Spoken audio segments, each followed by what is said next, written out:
Hi everybody, foXnoMad here, and today I want to help you travel smarter by showing you the Tamron 17 to 28mm f2.8 aperture lens, the lens I'm filming this video on right now. And I'm just going to say it, spoiler alert, right off the top of this video, this is a great lens for most uses, but I really want to narrow it down to two specific use cases: vlogging and travel. And in both cases, the Tamron has a lot to offer. The Tamron 17 to 28mm lens has proven a durable lens since its release in 2019 that's a lot more versatile than its zoom range would imply. This is an ultra wide angle lens, and for most people, the wider end of the spectrum is where you tend to shoot most. Zooms are great for things like wildlife and sports, but most of the time when you're using a camera, it's either to snap land or cityscapes or people. For me personally, I combined the Tamron 17 to 28mm lens with the Sony a7C rather than the kit lens that Sony sells this camera with. Even though that lens is really small, it's like a small little flat pancake shape. It's got a pretty decent range from 28 to 60mm. But in most cases, whether I'm vlogging, traveling, or shooting a review video, or talking to you on camera like this, the camera is pointed at me, which means that the wider angle of the lens is where I'm mostly going to be at, and it's the part of the lens that's most important for the things that I tend to shoot. A nice wide angle lens means that I can get some separation between me and the camera, that I'm not always filming like this, which could get a little bit weird for you and just doesn't look quite as good as it does when I'm zoomed out fully wide. And it also helps when you're shooting in tight spaces like a car or a hotel room, or you're traveling a lot and you don't really have a lot of space where you can't take the camera and put it a step back, or you can't take a step back. Having a wide angle lens means that the camera can be closer to you, but it doesn't necessarily mean that it's all the way zoomed in on you. So those are some good reasons why you would want a wide angle lens. Wide angles are great for cityscapes and buildings, and at the 17mm, the Tamron is wide enough even if there's a little crop in 4K when you're shooting video, which a lot of cameras do. The frame just shrinks in a little bit when you're shooting in 4K. This is still wide enough that you'll have some room to spare. So if you're vlogging, for example, and you're not on a tripod, you can just kind of grab this camera right by the lens and just hold it out without using like a Gobi tripod or anything between you and the camera, and still get a lot of separation. You can still kind of show what's happening around in the background just by holding it out with your arm here. That's not only great for travel videos and vlogs because you get a little bit of the background, but this lens is also weather sealed, meaning that you can use it in light rain or mist, or it can handle a splash of water, which again can happen when you're traveling or you're outdoors, or in pretty much a lot of situations where you might be filming a vlog or traveling. The Tamron is also a small lens as far as full frame wide angles go, and you can attach filters to the front with anything that fits a 67mm thread. The zoom is internal, meaning you don't have to worry about the lens touching your subject when you're filming close up, and then zoom in a bit. And if you've ever had that experience of shooting food and gotten some hot sauce on your lens because the barrel reached out for a taste, you can relax a bit with the 17 to 28mm. The aperture is a constant f2.8, giving you plenty of light. Again, great for travel in a variety of situations, like filming in a hotel where you might not have a lot of natural light, or events at night, or just any situation where you can't really control the lighting. When you're on the road, especially filming at sunrise or sunset, trying to be ready for the unexpected, having a lens that can capture more light is always going to come in handy. And the autofocus on this camera is also really fast. Just take a look at that, how fast it reacts. And when you're traveling or vlogging, you can't really tell all the time if you're in focus using the screen on the back of the camera, and then you get back, you upload your photos or your videos, and you realize that you're out of focus for half of them, and it can just make or break any kind of travel video, especially the kind where you're filming yourself, and if you're out of focus the whole time, it's just not going to look really good. So the fast and reliable autofocus here is a nice feature to have. And this lens can also get really close up to a subject. So if you're traveling and you come across like a souvenir or some cool trinkets that you want to video and include in your shot, you can do that and get this nice blurry background around here. You see that? You can get that nice bokeh that everyone's after. So this lens is really good for that as well.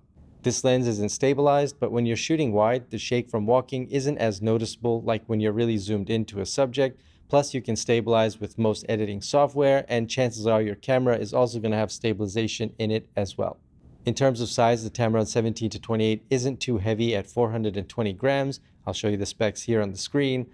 And it isn't too big for a full frame camera, but if you're coming from the micro four thirds world, it might seem a bit unwieldy at first.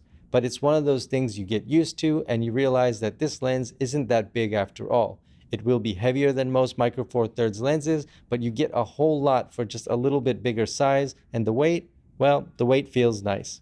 You know what else feels really nice is the price. The price of the Tamron 17 to 28mm is half the price of the Sony 16 to 35mm G Master, which gives you a little bit more of a range on the zoom end and a little bit of a wider angle, but 1mm of difference from 16 to 17 isn't a huge difference, and at $900, the Tamron 17 to 28mm makes a very good, inexpensive, relatively speaking, vlogging and travel lens.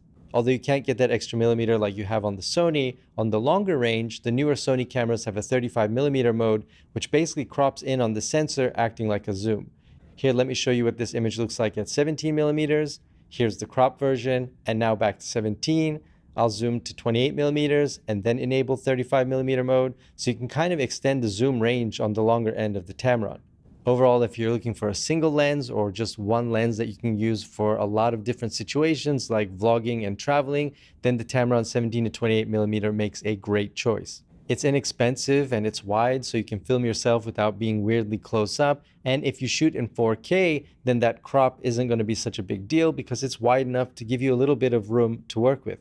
For an example, I shoot everything in 4K 30 frames per second, and on the Sony a7C, it crops in 1.2 times, but you can still see this is pretty wide. I mean, I'm not that far away from the camera. I can just, boop, I can just touch it there. It's not too far away. And if I really wanted to get something wider, I could go back to 24 frames per second, but I find this width really nice. So you've got some room to work with at 4K, and if you're shooting and that crop is something that you're concerned about or something that you're worried about, especially if you're doing a lot of handheld stuff where you're holding the camera like this, just know that the 17 to 28mm on this full frame sensor is going to give you plenty of space to work with. I don't really have a lot of bad things to say about this lens. The focus and zoom rings are reversed, so the focus ring is closer to the camera and the zoom ring is out here. It's still something I haven't quite gotten used to, but it's more of a gripe than an actual issue. There's also not much vignetting with this lens, which are these darker corners that you get, which I'll exaggerate for you here, just kind of doing this and that. And in camera, the Sony does have some correction for that, but you can see there's not much of it going on around the corners here. And for most vlogs, a little bit of vignetting actually looks kind of nice, and most of us put that in post anyway. So it's something that is there, but it's not a huge deal, and most of you are probably going to just add vignetting in post anyway. Another thing to note, even though this is an ultra wide angle lens, you don't get this distorted fisheye look around the edges. The lines are still pretty straight. You can see this line right over here from the corner of the wall, and this one here by the door. See, that's pretty straight, even though this is a very wide angle lens. You don't get that look like if you're shooting on a GoPro, you get a much more distorted look. You get a much more wide angle look. Even though the GoPro is shooting not on its widest setting, it still has this fisheye look, which if you're vlogging or you're shooting yourself, you don't always want to have. It's also a nice feature to have if you're shooting landscapes or you're videoing the things around you and you don't want it to have that kind of Tim Burton-esque look where everything is a little bit slightly fisheye, fish angle. It's going to look a lot more natural, and it's going to look a lot better for you depending on the look that you're going for. So if you're looking for a good vlogging lens, then the Tamron 17 to 28mm is a good vlogging lens. If you've been looking for that vlogging lens that you can use that's going to help you in just a bunch of different situations so you don't have to take multiple lenses, so you can keep the things that you pack light, then the 17 to 28 is great for that. It's wide enough so you can easily shoot yourself comfortably like this and still get some of the background, especially if you're shooting travel vlogs or those kind of videos. You want to get a little bit about what's happening behind you so that'll show up and not just your pretty face in every single video. So unless you go with the prime lens, which won't have any zoom at all, or you pay a lot more money, it's going to be hard to find a lens like the Tamron 17 to 28 that's going to give you such a wide angle, such great sharp images, and be as versatile and give you the f2.8 and all the features that it comes with.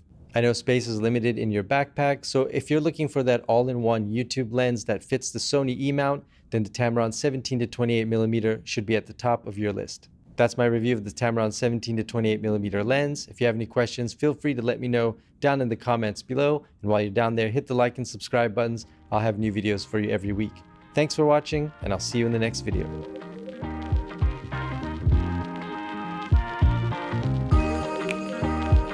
For me personally, I